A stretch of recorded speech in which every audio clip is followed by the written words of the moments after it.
And like that, we are live. Welcome to the Condor DM show. Well, when I do these out of order episodes, I sometimes start a little early, let people roll in. Tonight we are going to cover Diablo 2, The Awakening, that came out in the year 2000, created by TSR for 2nd edition Advanced Dungeons and Dragons, but ironically, put out by WotC before 3rd edition came out.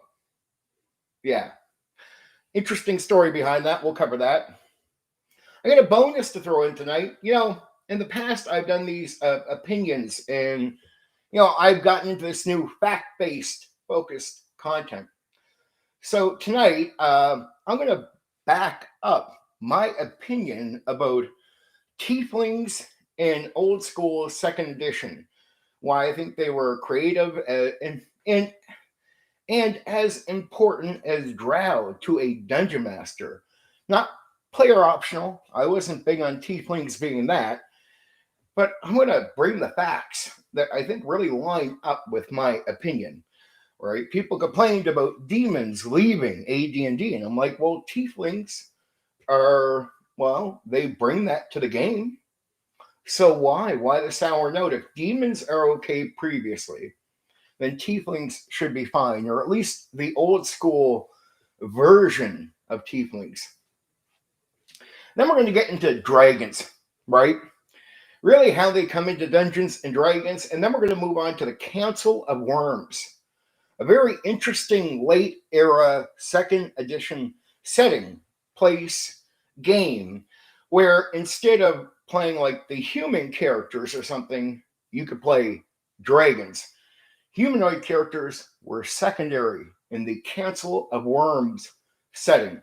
Very interesting how they made that, how they worked out the progression system. Completely different than normal D&D, but built off a 2nd edition, the Council of Wyrms.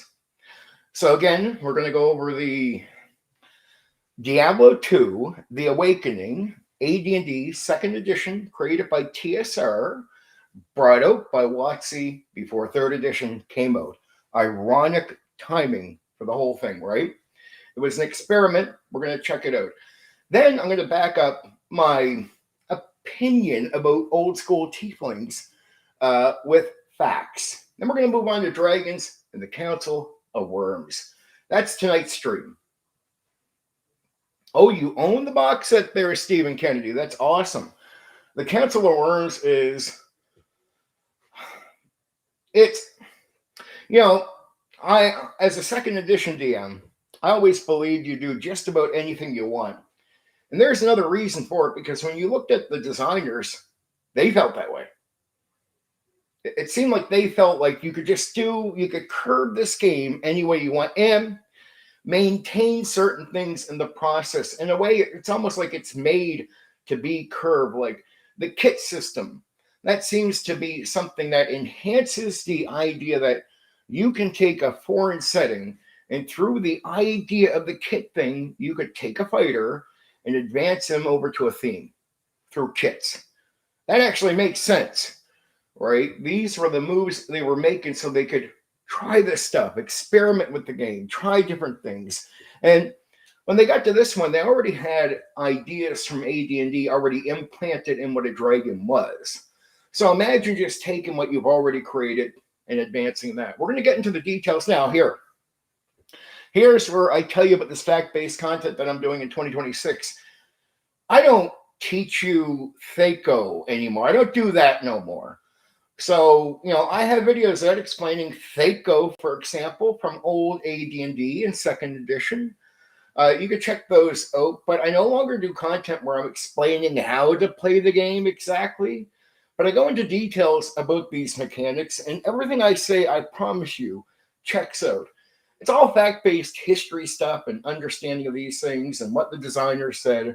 If you want to learn how to play certain games, there is countless videos out for every old school game out there, how to play it, what to do, exactly what the rules mean. Like if you don't want to read, you can listen to people explain it to you in detail. And there's plenty of that. This is all about facts covering the history, right? So again, Diablo 2, The Awakening, from the year 2000, made by TSR for second edition AD&D, brought out, or ironically, by WotC because of the crossover in ownership at the time. Then again, old school tieflings, facts. Then we're going to go to dragons and the Council of Wyrms. That's tonight's show, right? Here at the Condor DM show. That's what we're doing tonight. We're going to cover that and have some fun. Yeah, I mean, there's a fair amount of content on this, but this is package. Like, there's not a lot to say, but I'm going to dig as far as I can into these things because I think they're interesting just on what I have for them. But neither one of these topics would cover an entire stream of like an hour or so. So I'm like, these are the type of topics I'll put together. And you'll see some of that going forward because there's some content I want to cover from the old school that just doesn't have much to it. Now, like an old school game package, like a Vampire the Masquerade, or my first Millennium game I'm going to go into, which is Heroes Unlimited, there's a lot of material there for me to make a stream focused on just those things.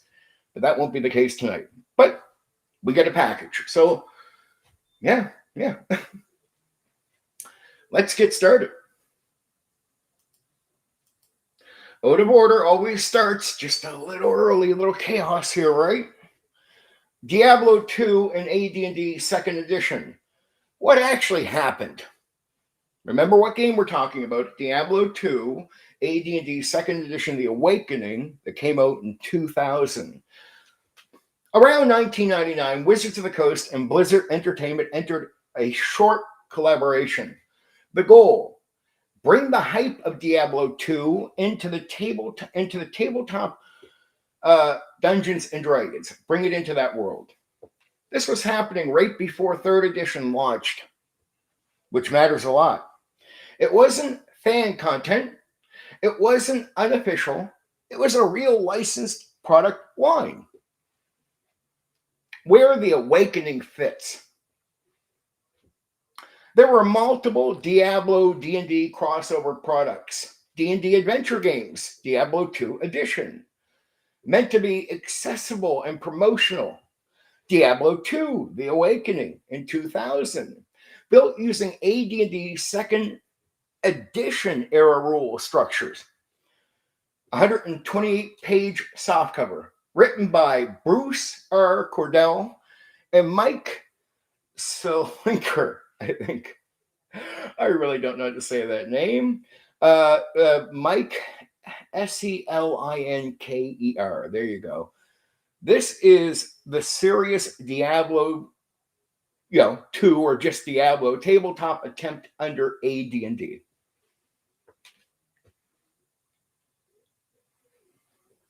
Why it was made. 3 reasons. I'm going to claim, based on the facts, hype timing. Diablo 2 was exploding in popularity in 2000. This is true. WotC saw, Wizards of the Coast, dungeon crawling, loot grind, dark gothic fantasy. That's D&D energy, baby. Cross-market experiment. They wanted video game players crossing into tabletop.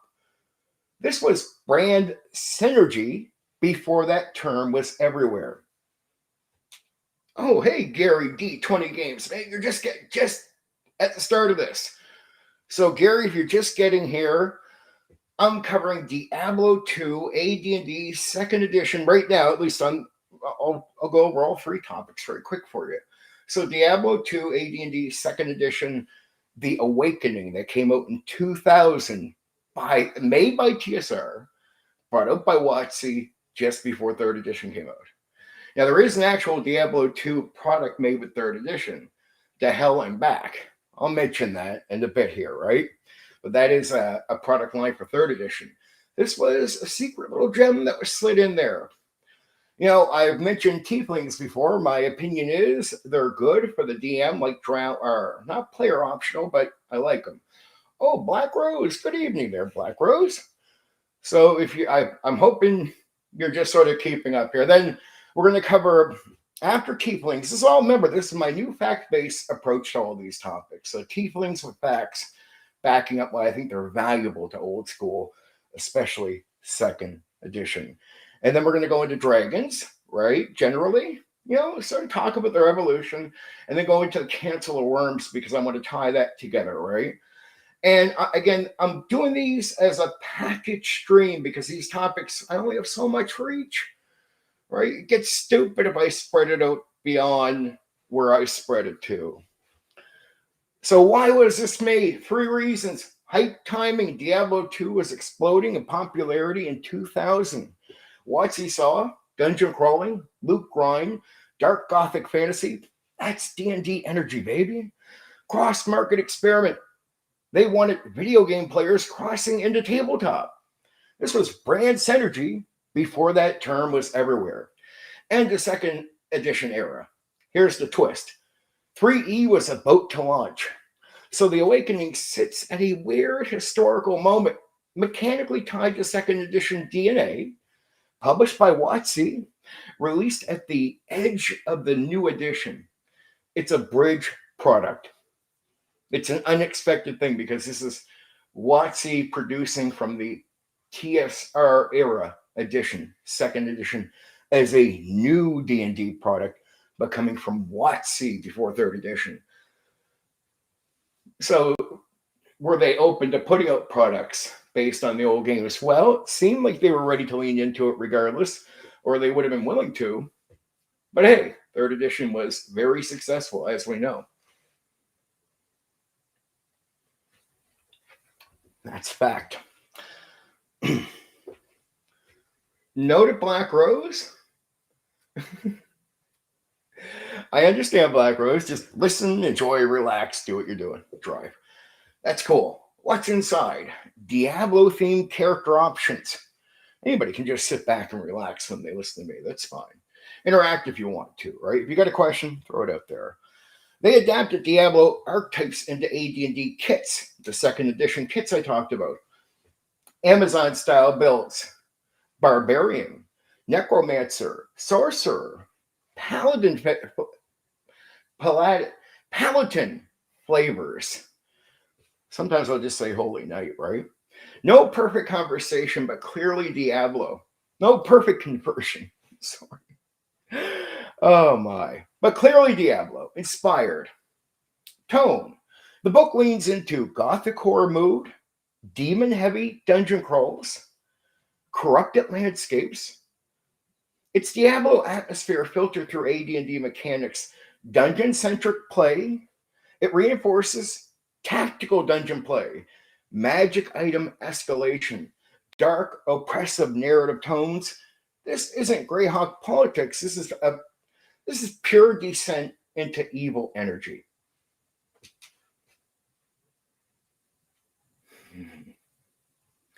I hear that.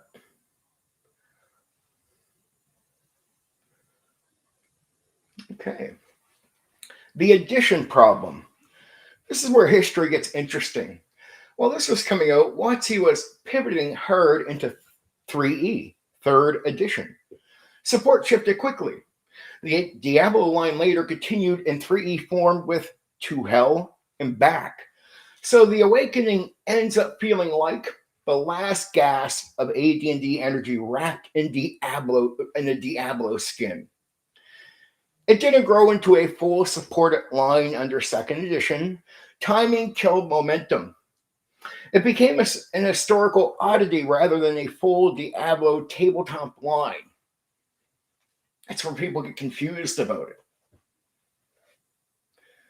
So it exists, but it's not really strongly supported at the time, even though it's brought out strangely and then just sort of moved aside quickly, like, oops, we didn't mean to do that. Now here's interesting in this Awakening game. I want to tell you how the game plays out, especially with the loot loop versus the TSR philosophy on treasure. What is the Diablo loot loop? In Diablo 2, the entire progression system revolves around kill monsters, get loot, equip better loot, kill harder monsters, repeat. Loot is constant, randomized, tiered, normal, magic, rare, unique, set. The main driver of power progression. Your character's strength is gear first. Level matters, but gear matters more. The dopamine hit is the item drops. It's very important to somebody playing that game. They're like, it's what did we get, right? For what we did. What was TSR treasure philosophy? Under TSR, AD&D, especially 1E and 2nd edition, treasure had a different design purpose. Let's use Gary Gygax's era thinking. Treasure was reward for risk. Primary source of experience points, especially in 1E AD&D, often hidden, trapped, or hard earned. Not guaranteed every fight. Most monsters were not loot panadas, right? They were just like you bang and you get something, right? Sometimes there's nothing. Gold, advancement, magic items, rare and special. Philosophy was treasure is discovered, it is not farmed.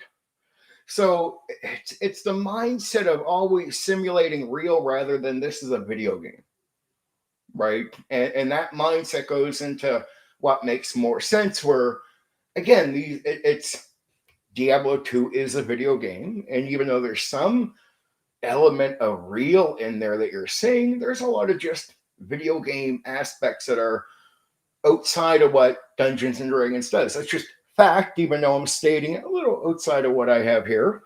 I still say that's spot on.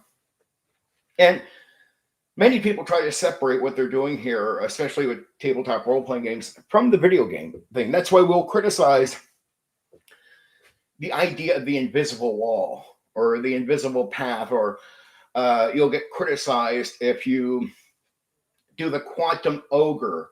Here's an example of what I mean. Quantum ogre would be this. You're getting to the end of a hole, there's a right and left turn, right? Right will take you to an ogre. You got to fight. Left, there's no plan for left. It's assumed you're going to take the right path, and there's going to be many hints and everything else, but strangely, you get an option. This is a weird part of D&D. It's like there's other reasons maybe why this exists. Either way, this is where they call it the train track, where you're being sort of forced down a path instead of having freedom of choice. Let's say you decide you'll take the left path regardless of all this pressure to turn right. The DM will just have you come to the same place, meet the same ogre, but you went left, and now everything that was supposed to be there happens here. Or somehow he'll loop you back to the thing. But the thing is, you're being tricked, right? It's a trick. It's called Quantum Ogre. You get criticized if you do that because that's very video game aspect. And simulation means if you turn left, you should avoid what was ever on the right. That's a lot of players felt that way. I somewhat agree. Core difference: farming versus finding. Diablo. You farm, areas are repeatable, enemies respawn, loot tables are mathematical engines. Grinding is expected behavior. TSR, you explore. Dungeons are finite, they're not infinite. Monsters don't respawn unless the DM says so. DM authority. Treasure placement is deliberate. It's usually not random. It's like you're purposely putting that there. Grinding was never the intended loop. So grinding for levels is not the expected gameplay you're doing in D&D. It's considered grind what you're doing, but you're on a different path to get to something. That's more important. Now within that, the frame is you should be able to level up if you're doing the things within the path of the thing you want to do to get to the thing. It's sort of like a planned grind to a point. Again, this is where old D&D it's sandbox in one way in some areas, and then railroad mixed, especially if you get to a dungeon. When I say railroad, here's what I mean. If you're not used to these terms, sandbox is like do whatever you want. Railroad is like, the DM is pretty much going to tell you got to go down here, turn here. It's like there's not really an option, dude. Like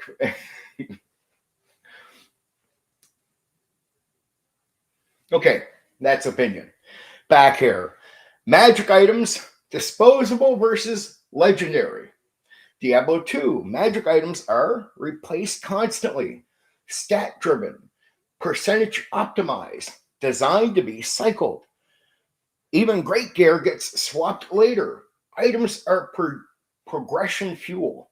In Diablo, TSR-AD&D, magic items are named, often permanent fixtures of a character.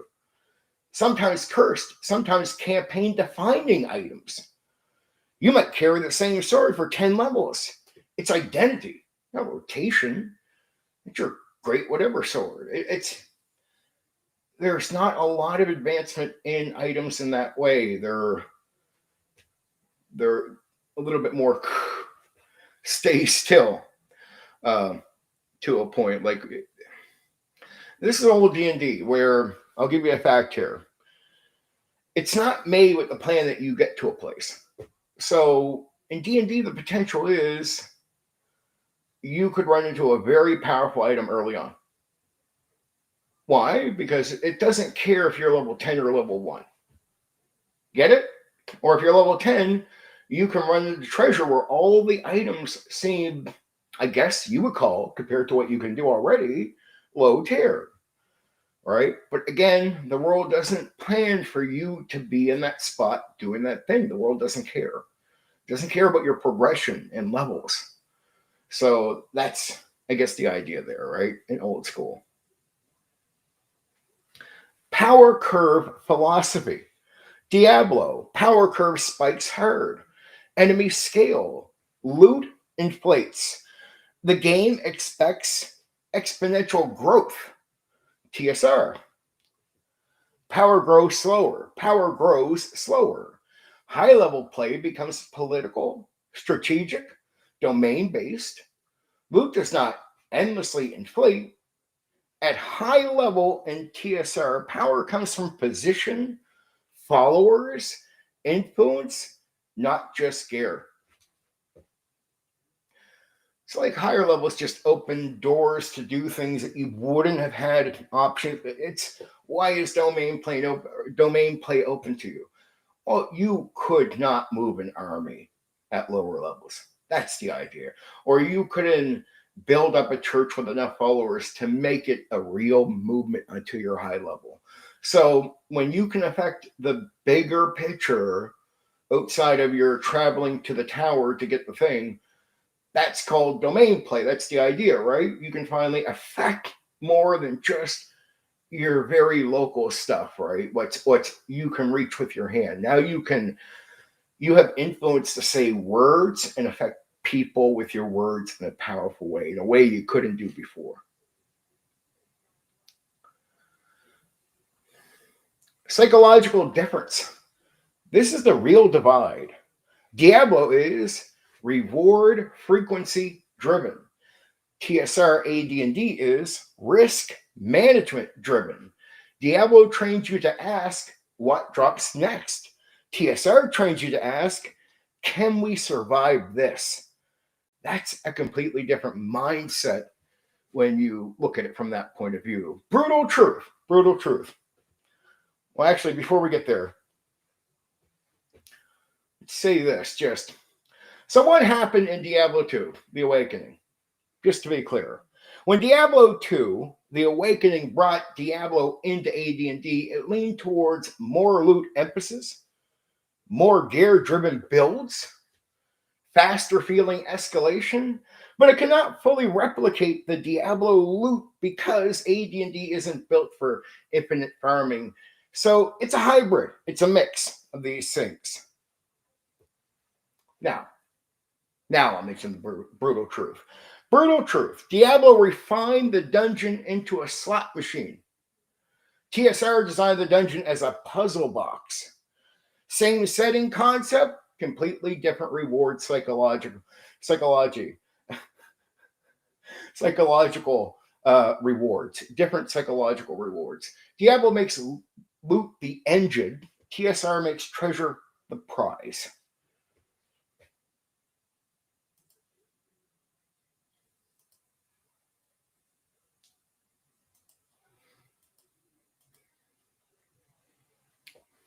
mechanically. So this is as deep as I can get with it as far as going into details, as deep as I'll go with these things without just teaching you how to play a game. Mechanically, still AD&D DNA. Under the hood, it's AD&D second edition structure. Thaco combat, saving throws, class kit structure, the kits, spell list built in AD&D logic, monster stat blocks in second edition format. If you already knew AD&D, you could run it without learning anything new. So no, it wasn't a radical mechanical rewrite of the system. So it's not that, right?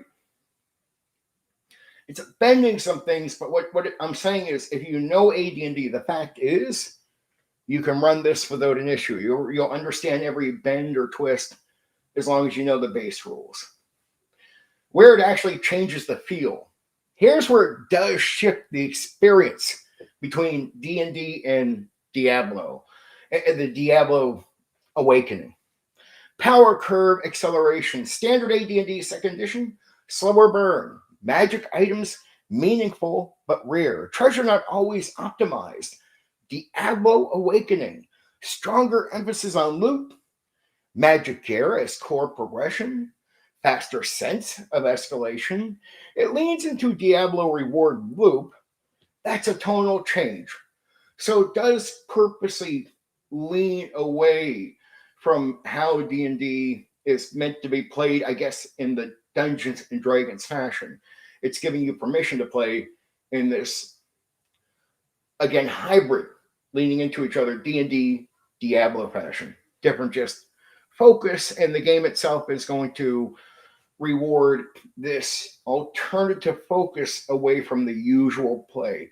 Again, that's a big difference because the game actually rewards this stuff, right? Tone, darker and more focused. Normal second edition campaign. Political plots, exploration, wilderness travel, social play, varied adventure types, Diablo Awakening, corruption, demons, cursed lands, dungeon descent, evil creeping into everything. It narrows the fantasy bandwidth. You're not running a kingdom, you're descending into hell.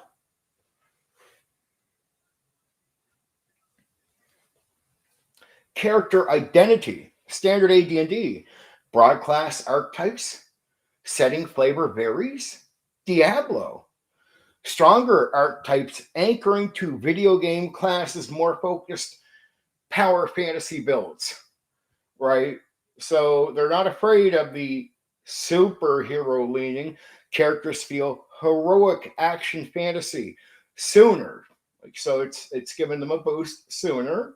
It nudges AD&D slightly towards modern power identity. So it is taking AD&D and giving a boost that feels somewhat in the vein of a third edition, in that here's a boost early on that you don't have to really earn.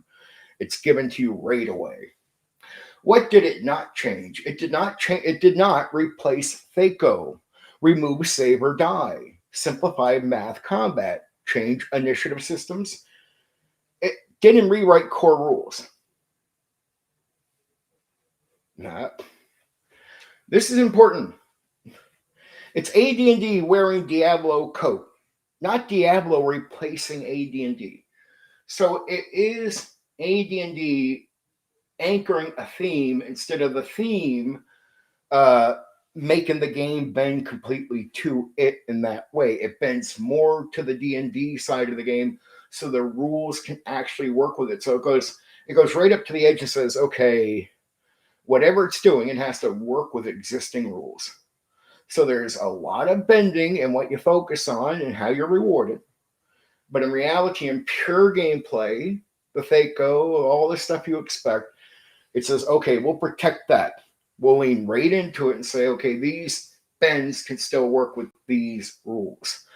So that's what you get there as far as what it did not change, right?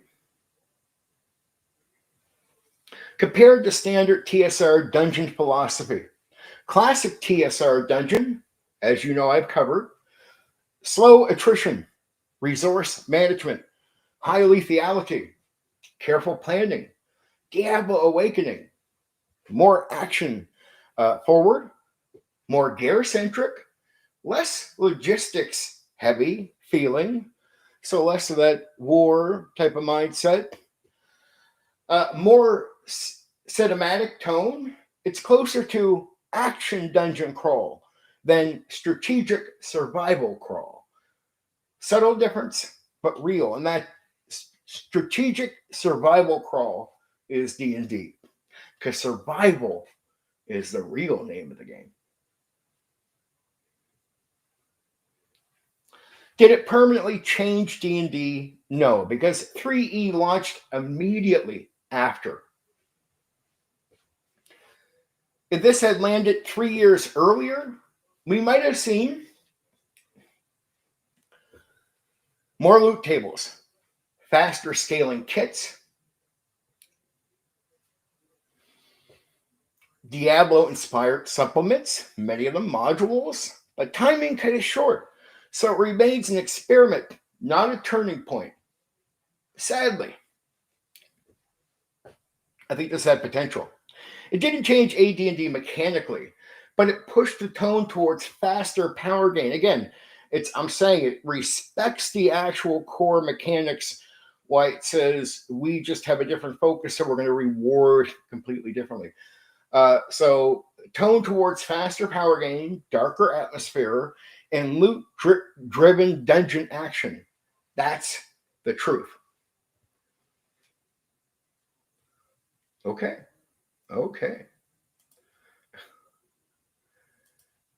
And that is The Awakening. That came out in 2000. Diablo. I would have loved to have seen it go further. I think the game is very interesting because it just gives you a different take on dungeon crawls for old AD&D second edition. So if you wanted to try some weird alternative dungeon crawl, go look for the product Awakening 2000 Diablo 2. Put out by WotC, made with AD&D second edition. It gives you a completely different take on leveling up. It shows you how second edition can take these changes without breaking. Diablo 2 is an interesting, different dungeon crawl. I think it's just so unique that even as a standalone product, it's worth checking out. If you've done old dungeon crawls, this is just a completely different change in progression and loot and everything. And it's leaning towards Diablo, but it just gives you a different experience with D&D. One that it just doesn't change the core. So if you understand Thaco, you're good. Right? And the other things aren't alternative in a way you don't understand them. Oh, I agree with you, Stephen Kennedy. When now that I look back at it compared to some of the stuff that came out later, I realize it's just a very interesting. Well, it's influenced. It is a quick cash grab. I don't disagree with you, Stephen Kennedy. I actually agree with the criticism. Regardless of the cash grab, I think it created an interesting product because it is dungeon crawls are this in D&D. And when you get to this product, it's AD&D second edition with an alternative way of progressing in dungeon crawls. To me, it's worth examining, especially if you're OSR, right? This is the type of unique stuff you could pick up and bring back in unique ways through OSR products and further in these things. So I like to mention this stuff to get it out there in the minds of people so they think about it and consider these things. That's the aim with tonight's stream, right? I just think it's so valuable that the OSR can now bring these things back at any time. So as long as you're willing to remind these guys what exists in case they're missing it, there's a chance there's guys out there that, that they have some passion to get some new products out there. Fair enough, man. Here, check out Diablo 2, The Awakening. Just a completely new take on dungeon crawls and progression, which is awesome, right? Just a unique take.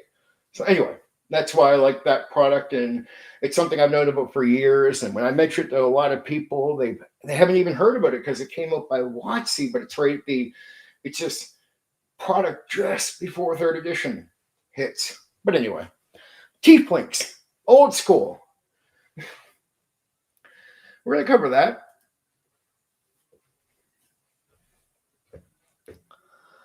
I actually like old school tieflings, and I don't know, I just haven't heard anybody really give me any grief on this, but there's probably some people that do not like this take. TSR tieflings, the outsider made flesh, where they come from. TSR tieflings first appeared in Planescape in a Planescape campaign setting for AD&D second edition. They weren't presented as a clean race with a homeland, culture, and unified look. They were planner misfits, individuals touched by fiendish blood somewhere in their ancestry. Not half demons in the literal, my father is, a demon sense, right? More like a grandparent made a pact with a demon. A bloodline was cursed. A planner breach twisted the unborn child. A fiend meddled, generations ago. And here's the result coming out now. Each tiefling was the result of corruption, not biology in the modern fantasy sense. So they weren't a group, they weren't a race in old school. What TSR tieflings actually were. They were individuals, not a people, not unified in appearance, not culturally connected, not socially accepted, not meant to be mainstream heroes. They might share fiendish ancestry, but to tieflings could look nothing. Two tieflings could look nothing alike, right? Can be different, look different, do different things. Common sides, some, but not standardized. It was a standard that they were the same in any sense. It might be a sign that there's some evil glowing red eyes or some similar aspects you might find amongst them, but not too many. A TSR tiefling might have small horns or bone nubs, pink pink, a forked tongue, cloven hooves, a tail, a naturally colored eyes, a shadow that moves wrong, a faint smell of brimstone, or no reflection, cold skin, 6 fingers, a voice that echoes slightly. The key, not all at once. They were unpredictable. You couldn't template them. That unpredictability is what made them dangerous and different from each other. Social reality in TSR. TSR did not soften the concept. Tieflings were distrusted, period. They were suspected of evil. Priests watched them carefully. Commoners crossed themselves. Rulers kept them at arm's length. Good aligned factions assumed corruption was possible. The game did not try to solve the integration problem, it leaned into the problem, just accepted the reality of it. They were walking reminders that the lower planes touch the prime. Bloodlines matter. Evil leaves scars. There was no tiefling district, no unified culture, no fashion aesthetic, just suspicion and isolation. They were individuals. That's all. Contrast with WotC treatment, Wizards of the Coast. In later editions, notably 4th edition and 5e, 5th edition, tieflings became a visually standardized race. Horns, tail, red, purple skin, often tied to a specific infernal empire backstory, mechanically optimized for player use, integrated into society in many settings, treated like accepted demon graphic. Joking. Accepted like just a normal people. They became a brand. TSR tieflings were not a brand. They were a warning sign. What TSR tieflings work better as NPC monsters. So why TSR tieflings work better as NPC monsters? This is a claim I'm personally making, but I'm going to give you nothing but facts to back this up. They function in a similar way to Drow in older editions. Immediate tension when they enter a scene. Moral ambiguity baked in. Social consequences are real. They carry narrative weight before they speak. But unlike Drow, they aren't a faction. You can't stereotype them cleanly. A TSR Tiefling NPC could be a corrupt merchant whose luck never runs out, a quiet assassin whose shadow whispers, a noble hero with subtle infernal traits nobody dares mention, a prophet claiming celestial visions that are actually fiendish. They are story hooks in humanoid form. Why they suck as PCs and old school play. From a classic TSR design perspective, old school play thrives on neutrality and party cohesion. Social hostility is real and enforced. Alignment matters. Consequences are not hand waved. A Tiefling PC derail town interactions, force constant spotlight, breaks the adventuring company feel, requires DM social rewriting to function long term. In old school logic, that's friction, not flavor. As a rare NPC, perfect. As a common PC option, it bends the world around the character. Why they shouldn't be left behind in old school form. Old school tieflings represent something modern fantasy often loses. So old school tieflings represent something modern fantasy often loses. I'm not saying modern fantasy doesn't get this with them. The idea that bloodlines matter, that's important. The idea that corruption has generational cost. The idea that not everything integrates neatly. It's okay to be messy, imperfect. The idea that some things are unsettling, that's on purpose. They are effective because they are uncomfortable. That's for drama, story, tension. It's exactly what a tiefling is in the old school. As something as a demon not accepted. If you say you're unhappy they took demons out of second edition, tieflings are demons, in my view. And that sense of how you can use them and treat them like drow, which makes them a valuable monster when we keep seeming to lose these monsters to players somehow. Like we'll talk about with the Council of Wyrms. They inject suspicion, mystery, unease, moral tension. The goal for a DM, the old school edge. TSR tieflings are closer to folklore than modern fantasy tropes. In folklore, when a child is born wrong, it means something. Not diversity, representation, not heroic destiny, not chosen one energy. It means something went wrong in the cosmic order. That tone fits perfectly in grim settings, plan our campaigns, and morally complex worlds.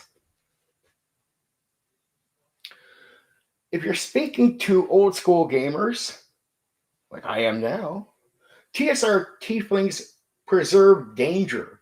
They keep the lower planes frightening. They work as narrative pressure tools. They feel more like a curse than a character build. They're not meant to be safe, and that's why they work. Use them like you would use a drow assassin in 1E or 2nd edition. Don't leave them as wallpaper. Tieflings, because of the connection WotC has with them, a lot of people forget to look back at what they were in the old school. And I think tieflings old school are valuable. There's my pitch on why tieflings are very valuable, at least in the sense of the drow type of NPC humanoid monster type of approach with them. I find them very valuable. I don't just use them often, but I'm just not afraid to use them if my creativity takes me towards that, right? I keep them completely open. I like the idea of some weird short one-shots or strange campaigns where every character is maybe weird. I'm okay with experimenting. I think that's part of the 2nd edition era type of thing. Like on top of the designers leaning out, a lot of us DMs would lean out and go, okay, we'll make classes based on all these guilds we made. Like we remake the whole class system, but it just used the kits maybe, like make kits. So it's like, yeah, in a way you still play the fighter, but you have to play the kit version because you need to fit into the theme or whatever, right? some interesting experiment I did. I seen a lot of other DMs do at second edition back in the day. Opinion. But say true. Say true. So that's tieflings. Okay. Let's cover the birth of dragons in TSR D&D. When Gary Gygax and David Arneson created Dungeons and Dragons, they didn't treat dragons as background flavor. They made them apex monsters. Waddy, the half-orc fighter assassin. I hear that. AD&D 1. I can feel that right there. That's exactly what that is.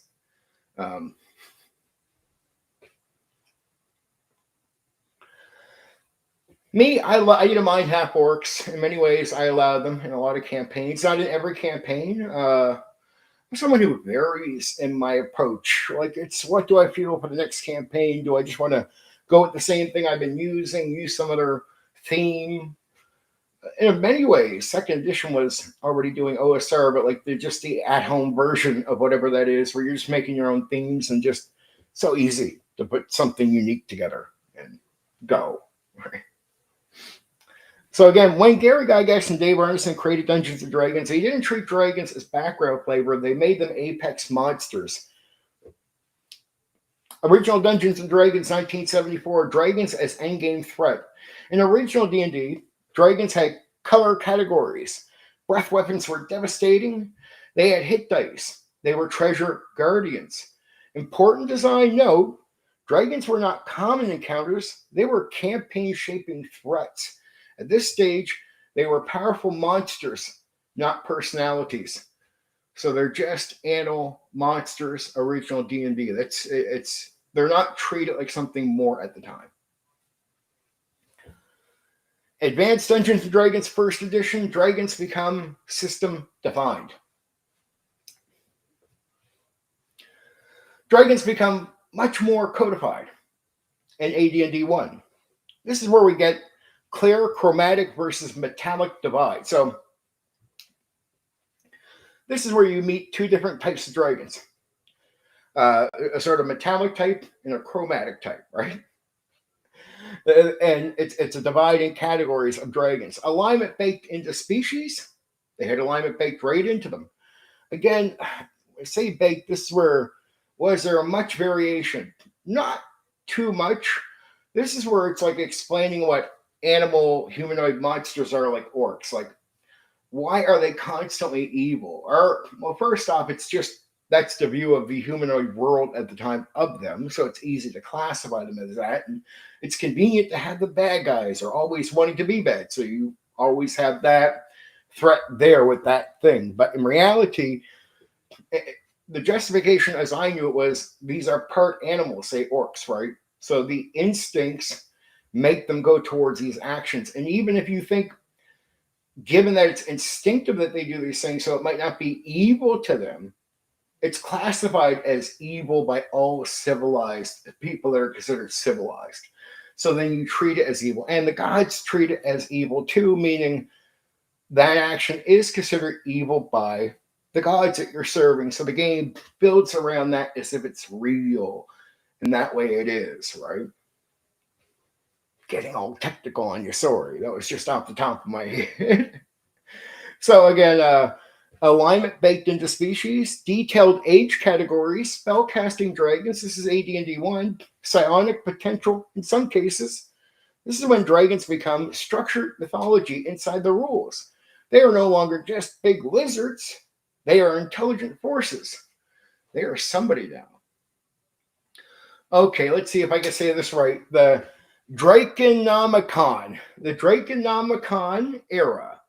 The Draconomicon era.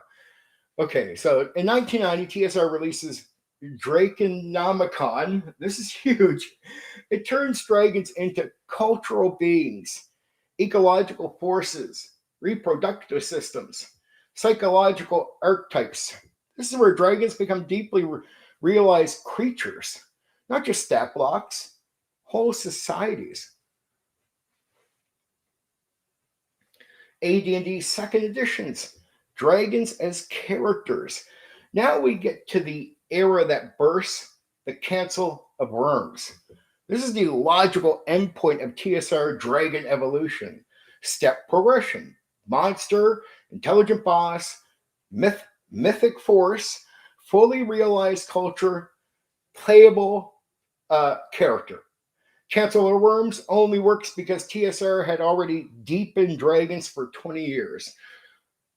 So because they evolve them continuously with these ideas, that they even had a system to sort of make up how you would progress or even have this cancel of Wyrms be built, because the work previous on dragons is what inspires what you see here, because it's just built off the engines already created. Mechanical evolution of dragons. Let's track the power curve. AD&D, high hit dice, breath weapon, big treasure, simple but deadly. 1E AD&D, spellcasting added, age scaling refined, stronger ecological placement, more layered. Second edition AD&D, even more spell options, personality emphasis, draconic politics, setting integration, more narrative depth. Early TSR dragons, final dungeon obstacle. Mid TSR dragons, intelligent mythic beings. Late TSR dragons, political powers and playable rulers. That's a huge arc. Why dragons were so central to TSR? Because D&D needed a symbol. Knights fight dragons. Heroes slay dragons. Treasure is guarded by dragons. And the game is literally called Dungeons and Dragons. The dragon is the aspirational ceiling. Cancel of Wyrms flips that ceiling into the player's seat. TSR didn't just use dragons, they evolved them from boss monsters into civilizations and finally into playable characters. That evolution makes the Cancel of Wyrms feel inevitable rather than random. Like, if they're going to keep needing to do something new, at what point can you play the dragon? That's what I mean by that, right? It's inevitable. Okay, now we're going to focus on the Cancel of Wyrms. Okay, so this is an old TSR product where you could play a dragon. Exciting stuff. Yay! The birth of the Cancel of Wyrms. Dragons. This is one of the strangest, boldest late TSR experiments, because TSR didn't just make a setting with dragons in it, they made a setting where you play the dragons. The era it came from, 1994 TSR, released in 1994 for AD&D 2nd edition. Context matters here. TSR was deep into box set world building.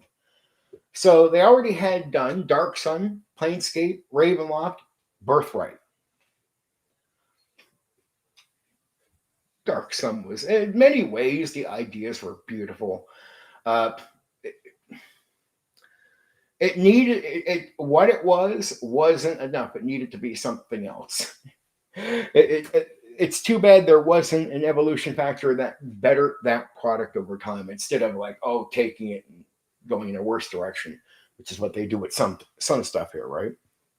So they had already done Dark Sun, Planescape, Ravenloft, Birthright. Settings were becoming identity experiments. Cancel of Wyrms is TSR asking, what if we flip the entire player perspective? Instead of humans fighting dragons, you get dragons ruling everything. The core creative idea. This wasn't just dragons as a class, it was dragons as the dominant species. Dragons with politics, dragons with territory, dragons with bloodlines, dragons as civilization builders. Humanoids exist, but they are secondary. The setting is centered on IO's Blood Isles. I say IO, it's IO. Named after IO, the draconic overdeity. So IO is this great dragon god type of thing. And it's called the Blood Isles, where this, with his name in front of it. Who built it? Primary designer for the Council of Wyrms, Rick Reed. It came out of TSR's eternal push to explore radical fantasy angles.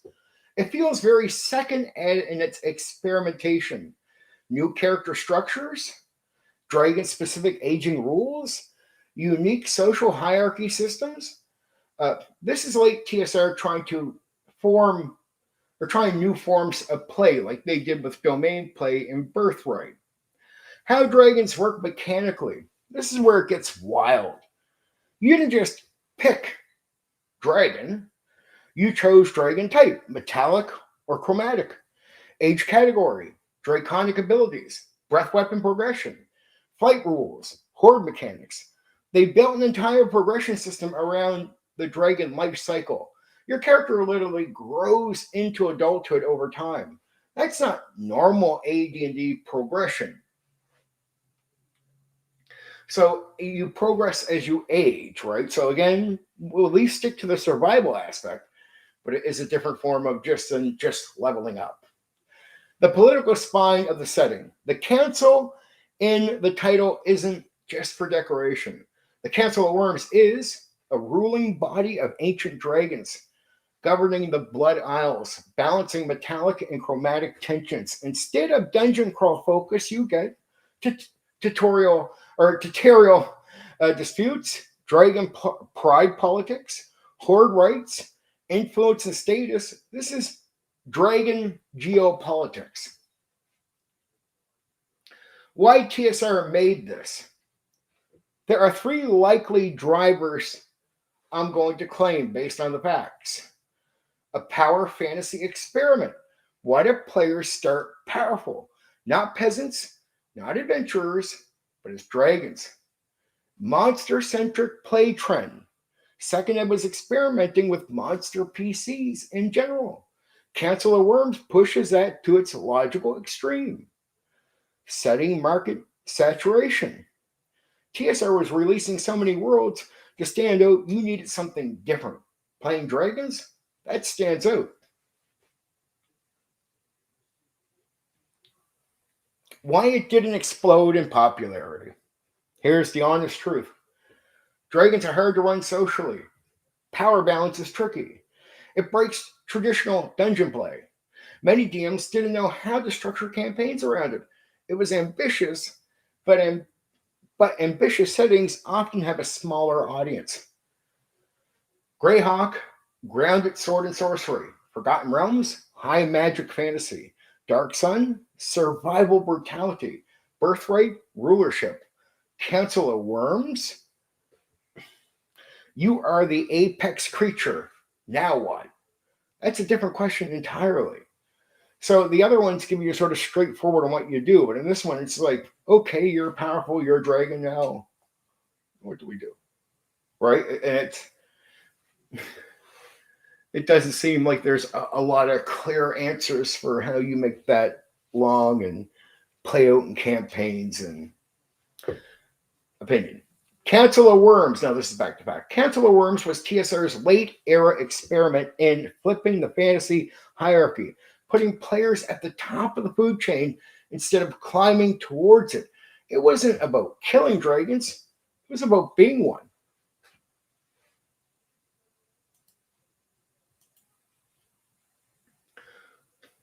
Now here I'll go into some details, but again, it's not about teaching. It's about explaining how these things work, like dragon aging, progression in biological, not just XP. So it's, again, you upgrade through age, not just how much experience you earn. So just surviving for a certain amount of time means you improve. You get great powers as a dragon. In standard AD&D second edition, you gain XP, you level up, you get better numbers. Simple, vertical progression.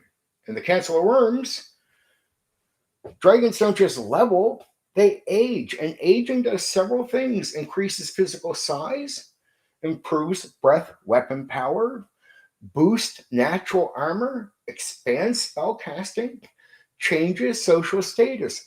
That shifts pacing dramatically.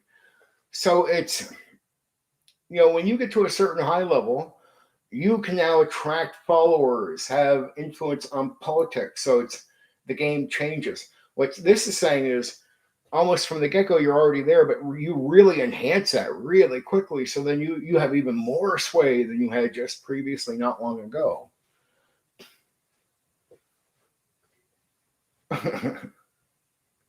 God, still chest.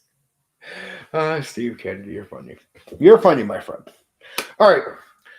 What that does to campaign structure. Back to the facts. Normal AD&D. Steady growth. Power rises in predictable class steps. Cancel a worm. Growth happens in large biological stages. The jump from young dragon to adult dragon is massive. That creates power plateaus followed by spikes. Campaign pacing becomes long political maneuvering phases, followed by dramatic power shifts. That's not dungeon pacing, that's generational pacing. Horde mechanics. Treasure is identity to a dragon. In traditional TSR, treasure equals XP fuel.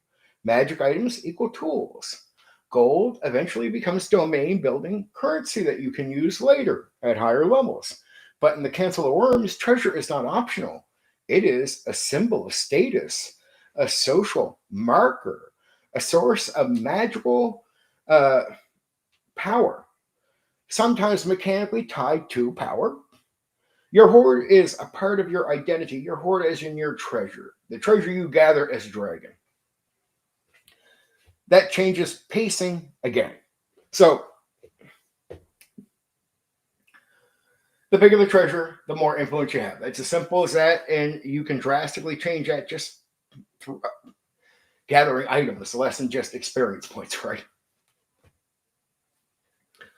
What this does to player motivation. Standard AD&D motivation, explore dungeon, get treasure, survive. Dragon motivation, protect territory, expand treasure, hoard, increase prestige through this, maintain political standing that you already have. This shift goes from adventure loop to territorial loop. The big structural difference. Let's compare pacing cleanly. Standard TSR dungeon campaign, session to session, fight, loot, recover, repeat. Short-term, cycle heavy. Cancel a Wyrms campaign, session to session, negotiate, assert dominance, protect lair, plan long-term territorial control. It becomes slower, broader, more strategic, more birthright energy than Greyhawk Dungeon Crawl.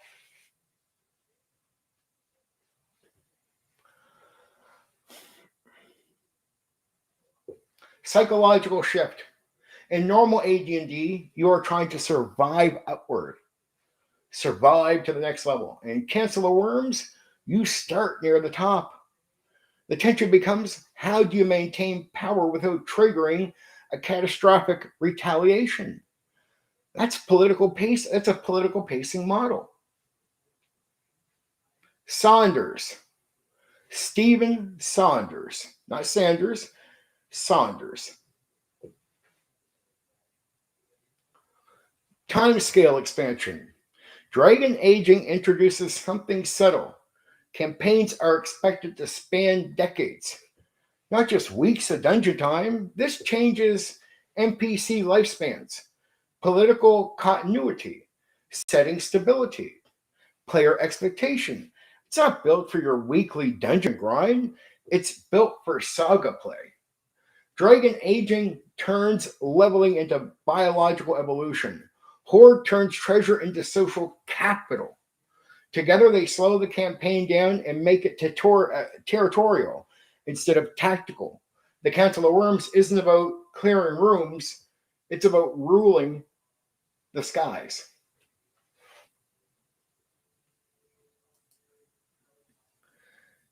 And that is right on 1 hour. See, good package of topics there. Covering the Diablo stuff, which I just think this is a unique way of doing dungeon crawls. It's so unique that alone is worth checking out because it's a different loot system. It's a different progression system using AD&D second edition. It's just a unique take on dungeon crawls. And many of us like dungeon crawls out here. So I'm like, here's a forgotten gem. If you didn't know, there's a completely weird take on dungeon crawls due to the influence of trying to make a hybrid game using Diablo in second edition AD&D. It's called The Awakening, and the product came out in the year 2000. If you can find a version of it, it's worth checking out. I promise you that, especially if you've done everything old school, and this is one thing you might have missed out on or not heard of, right? Tieflings is another thing that is missed out on by a lot of DMs out there. I don't picture as player characters, but old school tieflings I find to be as valuable as drow. And when you say they removed demons from the game, well, tieflings old school are a form of demon in some way that is really great as bringing them in to do some of the stuff you would assume a demon might do in the setting around, right? Especially one that's you can fight, and that's a tiefling. I hear you. I'm in Nova Scotia, Canada, my friend. Born and raised here. Canadian, yep. I wanted to cover sort of the background evolution of dragons leading into the Council of Wyrms because I think that's the end result of everything TSR was doing. It's a sort of extreme end. Like if they were doing all these other things with dragons, where would you finally end up? And playing a dragon makes just sense that you'd hit there sooner or later. And it comes very late in the lifespan of TSR, but it does exist in a setting called the Council of Wyrms for Advanced Dungeons and Dragons 2nd Edition. I hope you enjoyed tonight's stream. It's all just giving you the facts on all these things. Really interesting stuff, too. All worth looking into. The Council of Wyrms, if you just haven't heard of this stuff, go check it out. If you haven't really read too much about Tieflings old school, go check it out. It's really worth checking out. It's valuable stuff right there. Don't let the WotC view of Tieflings mess with your head. There is a TSR version, and that version is actually worth checking out. It makes Tieflings old school. It creates what a Tiefling can be for the game in a positive way. Sort of old school mindset where game first in that way, right? It's meant to be. Anyway, okay. Thank you for joining me, everyone who's just sat back and watched. From Gary to Black Rose, thank you for interacting with me tonight there, Stephen Kennedy. I appreciate that. Yes, you take care.